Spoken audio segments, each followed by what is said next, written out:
The number one Korean radio station in the Northwest. Radio Hanguk.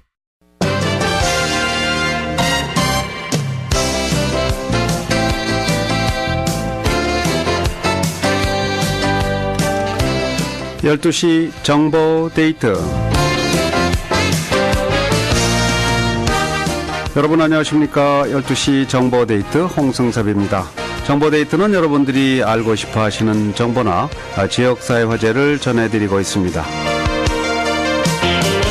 이 지역에서 활동하는 시인 이춘혜 씨가 국제 팬 망명작가센터 한국평화인권문학상위원회가 공모한 작품 공모전에서 소설 부문 장려상을 받았습니다. 오늘은 화제의 주인공인 시인 이춘혜 씨를 모셨습니다. 어서 오십시오. 안녕하세요. 네, 반갑습니다. 네, 축하드립니다. 감사합니다. 네네. 원래 저는 이춘혜 씨 하면 시인으로 알고 있는데, 근데 소설 부문으로 또 상을 받으셨네요. 네. 어쩌다 보니 그렇게 됐습니다. 어쩌다 보니 그렇게 됐어요. 네. 네. 자, 시도 쓰시고 또 수필도 쓰시고 또 소설로도 이렇게 상을 받으시고, 소설로 상 받으신 게 처음입니까? 다른 때도 있었어요? 미주 재림문학에서 네. 신인 문학상 소설 부문 당선됐었죠. 이미 2010년에. 2010년에 소설 부문 또 당선을 전과가 있으시군요. 네. 축하드리고요. 소감이 어떠세요? 부족한 저에게 장려상을 주신 분들께 네. 그저 감사드릴 따름입니다. 그러셨어요? 네. 자, 한 해를 이렇게 보내는데, 한 해를 보내는 그런 뭐 세모라 할까, 마지막 달에 이 상을 받으시게 되니까 아주 특별히 의미가 있는 것 같아요. 감사합니다. 네. 한 해를 보내는 소감이 어떠세요? 한번 얘기 좀 해보세요. 네, 저는요. 네. 항상 예전에는 새해 초에는 거창한 계획을 세워놓고 작심 3일로 끝난 적이 네. 많이 있었습니다. 그렇죠, 뭐. 네, 그런데 2014년에는 제가 아주 실현할 수 있는 가능한 계획을 세웠기 때문에 예. 아주 담담한 모습으로 올해를 보낼 수 있을 것 같습니다. 그래요? 네.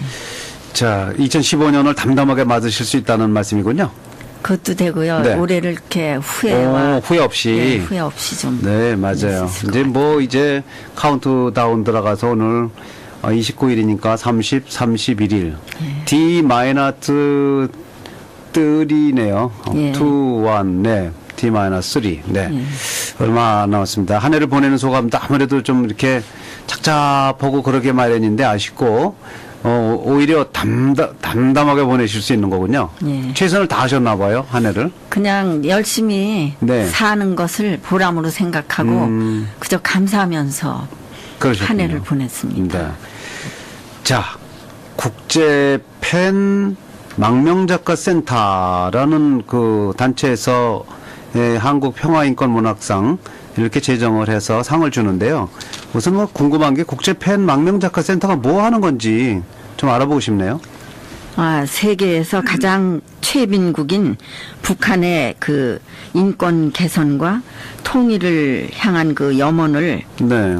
이제 그 국제 팬 망명작가센터와 한국 평화인권문학상위원회에서 네. 문학인들의 작품을 통해서 더 그것을 이제 드러내기 위해서 이제 예. 그러면 이 국제 팬 망명작가센터는 한국에 있는 그런 기구군요? 예, 한국에. 예. 네. 거기서 이제 한국 평화인권 예. 문학상 이번이 제1회입니까? 예, 제1회예요. 그렇습니까? 네. 그래서 아직 알려지는 않았지만 많은 분들이 좀 출품을 했던 모양이죠. 예, 많이 했다고 그러는데요. 네. 그 상 받으신 분들만 따로 책을 내겠다고 작품집을 내겠다고 했는데 네. 며칠 전에 연락이 왔는데 이미 작품집을 발간을 했대요. 그래서 그렇군요. 저의 주소를 가르쳐달라서 제가 가르쳐드렸거든요. 그렇군요. 이제 네. 붙여올 거예요. 네. 자, 어떤 주제로 이제 작품을 출품하셨는지요?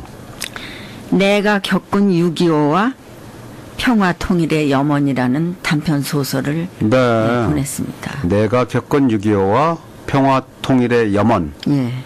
6.25를 직접 겪으셨군요. 예, 네. 제가요 6살 때 6살 때. 예. 그 지금도 기억이 나시겠습니다. 6살 정도 되면. 예. 그 참혹함이 기억이 나시겠네요. 그걸 그대로 기억해서 이렇게 증인이 되셨군요. 6.25 예. 전쟁에. 예. 네.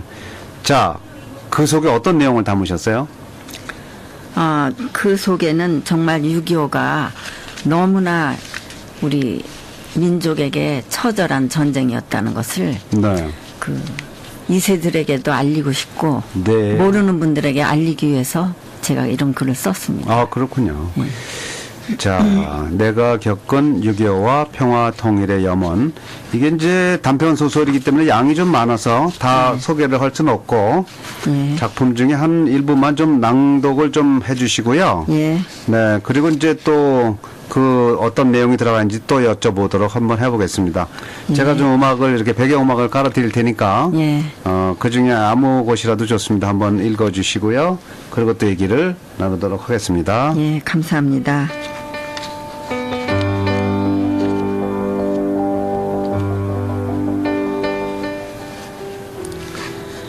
동족 상잔의 총뿌리로 우리 민족 역사를 멍들게 한 6.25. 어느 날이었다. 패주하던 우리 군대인 듯 산등성이 너머로부터 초록 군복과 둥근 철모를 쓴 병사들이 지나갔다.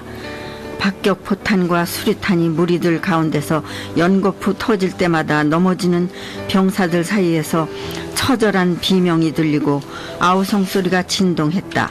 불똥이 일직선으로 날아가서 번뜩이는 섬광과 함께 터지곤 하였었다.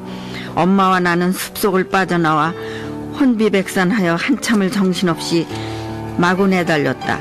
들판을 지나고 농가를 돌아서 개여울을 건너면서 지칠 대로 지쳐서 더 이상 달려갈 여력이 없을 때까지 휘청거리며 달리다가 숨이 턱에 찰 무렵에야 쉬어가곤 했었다. 하늘에는 쌕쌕인가 하는 비행기가 가끔씩 떠다니며 폭탄을 몇 개씩 투하하였다. 그때는 언제 이 전쟁이 끝날지 아무도 예상하지 못하였고 그저 암담하고 처창한 가운데 나는 어린 나이에 이북이 승승장구 자꾸 이남을 점령하고 함락시켜서 전쟁은 끝이 없고 자꾸 피난을 가는 곳으로 오인하고 있었기에 더더욱 힘없이 우울하게 발끝을 내려다보며 걸었었다. 서산에 기우는 햇살이 길게 거리에 그림자를 드리우고 있을 무렵 무한히 펼쳐진 들판을 바라보았다. 여기저기 쓰러져 나뒹구는 임자 없는 시체들, 그 누구도 불쌍하다고 시체를 어루만져줄 가족조차 없이 아무 죄도 없는 사람들이 왜 이렇게 순간적으로 횡액을 만난단 말인가. 하늘은 알 것이다. 그들이 무죄하다는 것을. 참으로 알 수 없는 일은 그렇게 무서운 전쟁터에서도 계속 잠이 쏟아진다는 사실. 죽음보다 깊은 잠. 나는 그런 깊은 잠에 빠져 꿈을 꾸고 있었다. 공산군에게 잡히지 않으라고 막 도망치려 안간 힘을 썼으나 몸이 말을 듣지 않았다. 순간 누군가 나를 마구 흔들고 있다는 것을 느끼고 있었지만 도무지 몸도 마음도 지친 상태라 움직여지질 않았다. 이대로 계속 잠만 자고 싶은 것이 그 당시의 나의 솔직한 심정이었다. 그만큼 나의 어린 심신은 지치고 나약해져서 일어설 기운조차 없었으니까.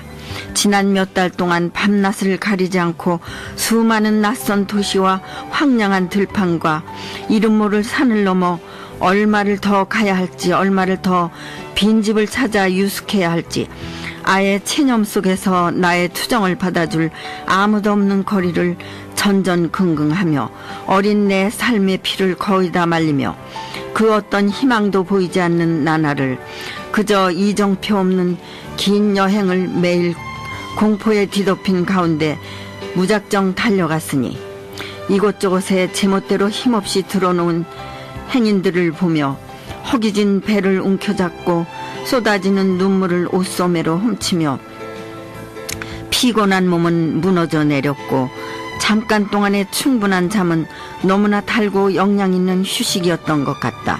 어느 날인가 낯선 오두막집에서 저녁밥을 먹을 때 작은 알감자를 넣고 된장찌개를 끓여 맛있게 먹고 나니 힘이 솟는 듯하였다.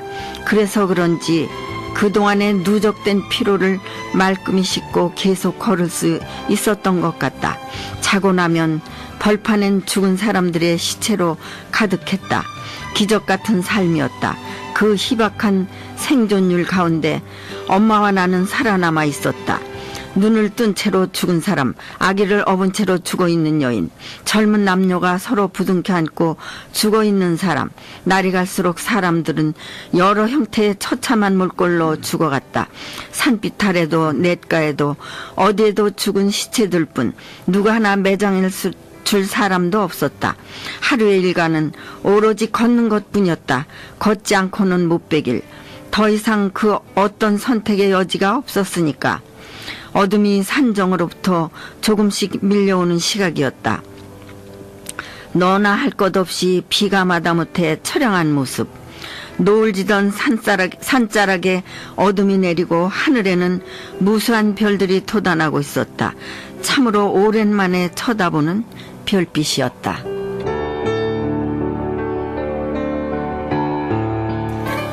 네, 이 단편 소설이기 때문에 아주 극히 일부분만 읽었는데요. 뭐 이 안에 각종 그 처참한 모습이나 이 전쟁의 참 정말 전쟁처럼 슬픈 게 어디 있겠어요. 그럼요. 그런 아픈 모습들이 다 담겨 있고요. 그러니까 6살이니까 그때 피난도 가셨겠네요, 그러면? 예, 그때 이 피난 가면서 네. 제가 겪은 거를 다 생각해가지고 적어놓은 글이에요. 그러셨죠? 체험 소설이죠. 네, 처음 그 전쟁이 일어난 건 언제 6.25 날 직접 보셨나요? 예, 1950년 네. 6월 25일에 전쟁이 발발했어요. 어디 계셨어요, 그때? 그때 제가 김포에 있었어요. 김포에서. 예. 그때 전쟁이 났다는 걸 뭘로 느끼셨어요? 아니, 많은 사람들이 정말 조그만 보따리를 하나씩 들고 다 이렇게 피난길에 나서서 네. 길에 사람들이 많아서 걸음을 걸 수 없을 정도로. 그러셨군요. 예. 그 피난은 어디까지로 가셨어요? 저는 매일 걸어서 울면서 간 네. 것이 겨우 온양온천이에요. 온양온천까지 예. 가셨어요? 네. 가족이 다 함께 같이 가셨나요? 아니에요. 네. 저희 아버님은 먼저 그 김포군청의 직원들과 이제 김포군청 직원들이 네. 그 타는 차가 있어요. 아하. 그 차를 타고 직원들끼리 먼저 간 거예요. 네. 그러니까 어디서쯤 만나려냐 하고 간 거겠죠. 그렇겠죠. 그런데 이제 가족들은 그래도 남편이 소중하니까 네. 남편을 찾기 위해서 계속 이제 우리가 걸어갔는데 가는 데마다 김포군청 직원 일동 어디로 간다 딱 써놓고 가면 그 방을 보고 네. 찾아서 또 거기까지 가면 또 거기서 또 방이 있어서 그 방을 보고 또 찾아가고 그러니까 아주 너무 그 아버지들이 네. 그 군청 직원들이 철저하게 너무나 철저하게 믿고 가족들을 배려하면서 예. 네. 그래서 당시에 뭐 공무원들은 잡히면 그냥 죽는 거죠. 예, 그래서 더 갔는지도 모르겠어요. 네, 네. 그런데 그 피난길이었기 때문에 이렇게 먹는 거나 이런 게 변변치 않았을 것 같고 뭐 걷는 것도 힘들었겠지만 자동차가 없었을 테니까 예. 얼마나 힘드셨어요? 그 얘기 좀 해보세요. 제가요, 하도 힘들어서 이제 길에 주저앉아서 난 더 이상 못 간다고 막 울고 있으면 네. 우리 엄마가 너 그럼 거기 앉아 있어라. 나 이제 버리고 간다. 너만 기다리고 있을 수는 없지 않냐. 네. 그러면은 제가 거기 앉아서 실컷 울다가 엄마가 이제 산모퉁이로 이렇게 지나간다든가 해서 안 보이면 엄마 같이 가 그러고 막 소리 지르고 그래, 또 울면서 쫓아가는 따라가고 네. 그랬어요. 먹는 게 별로 부실했을 텐데요. 예, 뭐 먹는 게 드셨어요? 또 정말 너무 어려우니까 이제 빈집에 들어가서 네. 거기서 이제 쌀 같은 게 있으면 또 쌀로 밥을 지어 먹고 안 그러면 고구마, 감자 이런 걸로도 먹고 네. 어떤 날은 굶고 자는 수도 있고요. 그렇군요. 예. 전쟁을 아주 그냥 정말 치열한 전쟁의 모습을 직접 보셨는데 그 괴뢰군들하고도 한번 부닥쳐 보신 적이 있어요? 괴뢰군하고 부닥치지는 않았는데 네. 이제 우리 국군들이 네. 이제 다시 들어와서. 그 승승장구하는 건데 네. 또 괴뢰군이 이기는 건 줄 알고 저는 더 그걸 걱정을 했어요. 어린 나이에도. 네. 다시 이제 인천 뭐 상륙작전도 하고요. 예. 막 이러면서 다시 또 이렇게 북쪽까지 또 이렇게 올라간 적이 있었잖아요. 그렇죠. 네. 그러면 그 당시에 아버지 공무원이셨기 때문에 좀 힘든 점은 없으셨나요? 먼저 피난들을 가셨기 때문에 네. 이제 어려운 점이 없었는데 이제 일단 전쟁 후에 예. 집으로 상경해가지고 있을 때 이제 어떤 처녀가 그때 이제 모든 게 다 제대로 돼 있질 않으니까 전후라 네. 어떤 처녀가 막 집에 뛰어들어오면서 우리 집에 오면서 막 사람 좀 살려달라고 그러니까 우리 아버님이 왜 그러냐 그랬더니 자기가 인민군들한테 붙잡혀서 보름 동안을 밥을 해먹였대요. 그러니까 네. 저 좀 살려달라고 그 사람들이 돌아서 딴짓하는 동안에 자기가 왔다고 살려달라고 그래서 저희 그 큰 뒤지에다가 숨겨주었어요. 네. 그랬더니 나중에 이제 그 처녀가 전남 순창에 있는 처녀인데 고맙다고 편지를 보냈어요. 나중에. 네. 근데 저희 아버님은 또 그것으로 인해서 빨갱이로 몰려가지고 또 경찰서에서 오라고 그래가지고 가가지고 참 총뿌리를 목에다 대고 네. 빨갱이라고 이제 위협을 했는데 저희 아버님께서 나는 이북이 싫어서 여기 이남에 미려와서 사는 사람이라고 절대 그런 일은 없다고. 원래 고향이 이북이셨군요. 예, 황해도 평산이에요. 저희 아버님하고 어머님 다. 네. 그런데 여기 이남에 와서 전문학교를 전부 다니셨어요. 그러셨군요. 네. 이 전쟁의 그 참혹함을 어디서 느끼셨어요? 6.25 전쟁 때? 그 사람들이 전부 그 섹스인가 비행기 지나가고 뭐 이렇게 네. 포탄이 떨어지고 그럴 때 제 앞으로도 막 포탄이 막 이렇게 총알도 이렇게 총알 같은 거 예. 막 그런 게 포탄이 떨어지고 그랬을 때 죽을 걸 여러 번 고비를 넘겼어요. 그러니까 어린 마음에도 참 전쟁이 이렇게 참혹하구나 하는 것을 느꼈어요. 그러셨군요. 자, 그런 걸 이제 글로 남기셔서 후세들한테 이렇게 알려주시는 것도 아주 중요한 것 같습니다. 예, 그리고 이제 네. 후세들이 이런 6.25 전쟁에 대한 것을 잊혀져 가고 있기 때문에 그렇죠. 다 알고 우리 남북한 사이의 모든 문제를 북한이 남침한 것인데 남침이 아니고 북침이라고, 오히려 북침이라고. 이렇게 말하는 사람들이 있는데 네. 그런 역사적인 사실을 알리고 싶었어요. 그렇습니다. 자, 축하드리고요. 그렇게 보면 뭐 시와 수필과 소설까지 다 자유자재로 인정을 받으신 분. 이 시와 수필은 이거 한국문단에서도 추천을 받으셨죠? 예. 네. 그리고 이제 또 소설도 이렇게 벌써 두 번째나 이 상을 받으시는 아주 재능이 많으신 분인 것 같습니다. 감사합니다. 네. 미국에 근데 왜 오셨어요? 저희 동생하고 네. 올케하고 제일 먼저 미국으로 와가지고 그들이 어머님 아버님을 초청을 했어요. 그래가지고 또 저도 초청을 해가지고 저는 사실 나만이 맨날 불안정하잖아요. 이것 네. 때문에. 네. 그런 것도 좀 싫고 그랬어요. 그래서 그냥 이 기회에 가자 하고선 이렇게 네. 미국에 오게 됐어요. 오신 지 얼마나 되셨어요? 온 지 20년이 넘었습니다. 20년. 후회가 되십니까? 만족하십니까? 저는 일단 왔으니까 네. 여기서 제 삶을 아름답게 꽃 피워보고 싶어서 네. 열심히 노력하면서 삽니다. 그동안 이제 한국문인협회 워싱턴주 지부 이제 회원으로 계속 활동하고 계시잖아요. 예. 네. 이 워싱턴주 지부 말고 한국문인협회 본부의 임원이시죠? 예, 제가 본부에 네. 임원이고 또 거기 정책개발위원으로 있습니다. 아, 그러시군요. 예. 네, 이 지역에서도 오셔서 이제 시분과 위원장도 하셨고. 예, 또 네. 우리 한국문인협회 워싱턴주 지부를 네. 세 사람이 창설을 했어요. 아, 창단 멤버 예. 중에 한 분이시군요. 2007년 2월에요. 네. 김학인 당시 예. 예. 회장하고요. 예. 자, 앞으로 이제 계속 글을 쓰실 예정이죠? 물론이죠. 네. 어떤 글을 쓰고 싶으세요? 그냥 시도 쓰고 수필도 쓰고 근데 소설이 어렵긴 하지만 네. 또 좀 가능하면은 또 써볼까 보람이 생각을 있어요? 하고 있어요. 예. 네. 자, 이 방송 듣고 계신 여러분들께 뭐 2015년 지금 불과 예. 사흘밖에 남지 않았습니다. 네. 그렇죠. 네, 새해를 맞아서 우리 한인 여러분께 덕담 한 말씀 해주시고 인사도 좀 해주세요. 예. 라디오 한국 애청자 여러분들 안녕하세요. 먼저 부족한 저를 정보데이트에 초청해 주신 홍승섭 전무님께 진심으로 감사드립니다. 그리고 부족한 저의 소설의 일부분을 끝까지 애청해 주신 라디오 한국의 애청자님들께 깊은 감사를 드립니다. 을미년 새해에 애청자님들의 가정과 사업장에 무량하신 하나님의 은혜와 사랑과 축복이 항상 함께 하시기를 기원합니다. 그리고 라디오 한국의 무궁무진한 발전을 간절히 기원합니다. 네.